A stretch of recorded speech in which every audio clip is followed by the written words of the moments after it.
হঠাৎ করেই সূর্যের রাইয়ের প্রতি এই দুর্বলতাটা মোটেও ঠিক বলে মনে করছে না রাই। হ্যাঁ বন্ধুরা, ভিডিওতে লাইক দিয়ে দেখতে থাকুন। রাইকে অফিসে আনা নেওয়ার নাম করে সূর্য যখন বারবার করেই রাইয়ের প্রতি দুর্বল হতে শুরু করে, ঠিক সেই সময় রাইয়ের সন্দেহ হওয়া মাত্রই রাই এই সন্দেহটাকে দূর করার জন্য সূর্যকে জিজ্ঞেস করতে থাকে যে, আচ্ছা সূর্য, তোমাকে একটা কথা বলবো, তুমি দেখেছো নিজের মধ্যে তো যে কতটা পরিবর্তন এসেছে তোমার মধ্যে? তুমি আমাকে দেখার জন্য কতটা অস্থির হয়ে থাকো, তুমি আমাকে পিক করার জন্য তোমার নিজের অফিস কামাই করে এখানে এসে বসে থাকো।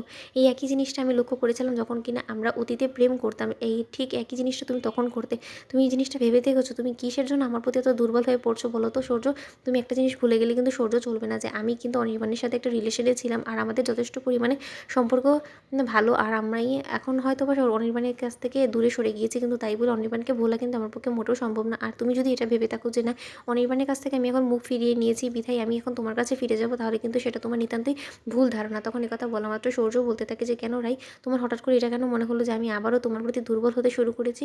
তখন কথা বলা মাত্র রাই বলতে থাকে যে, তোমার হাব ভাব আমাকে এই জিনিসটা ভাবতে বাধ্য করছে। একটা কথা ভুলে গেলে কিন্তু সূর্য, তোমার চলবে না যে তুমি বিবাহিত আর তুমি আমার ছোট বোনের হাজব্যান্ড হও, আর সেই সুবাদে আমি তোমাকে নিয়ে কোনো সম্পর্কে জড়ানোটা মোটেও মনে দিলেও আনতে পারি না। তখন কথা বলা মাত্র সূর্য বলতে থাকে যে, এটা যদি আগে হতো তাহলে তুমি কি করতে? এই একই কথা বলতে বলো তো। না, যদি এমন হতো যে না, নীলুর সাথে আমার কোনোদিনও বিয়েও হয়নি, তাহলে কি তুমি আমার কাছ থেকে ফিরতে না? বলো তো, শত আমাদের মধ্যে ভেদ হোক না কেন, কিন্তু তার সত্ত্বেও তুমি একদিনের জন্য হলো তো অতীতে আমাকে ভালোবেসেছো, তাই না? এখন যদি নীলুর সাথে আমার ডিভোর্সটা সত্যি সত্যি হয়ে যায়, তাহলে তো তুমিও একাকিত্ব জীবন কাটাবে, আমিও একাকিত্ব জীবন কাটাবো। তাহলে তার থেকে বরঞ্চ ভালো না আমরা যদি মিলে যাই আবারও।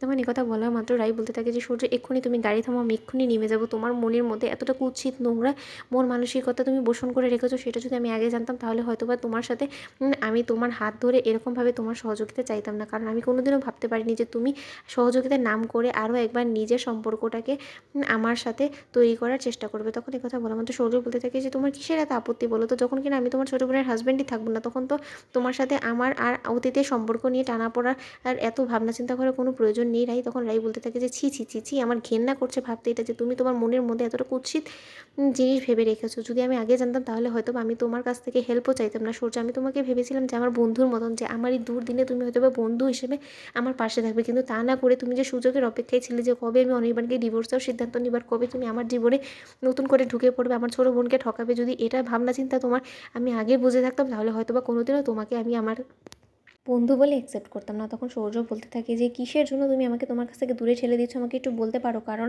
এখন তো তুমিও একা হয়ে গিয়েছো, তাই না? এখন অনির্বাণ দাদাভাইও তোমার জীবনে নেই, আর আমার মনে হয় না যে তুমি অনির্বাণ দাদাভাইয়ের কাছে আর কোনোদিনও ফিরবে। তাই কিন্তু তাই বলে তুমি আমার সাথে সম্পর্কে জড়াতে চাও না?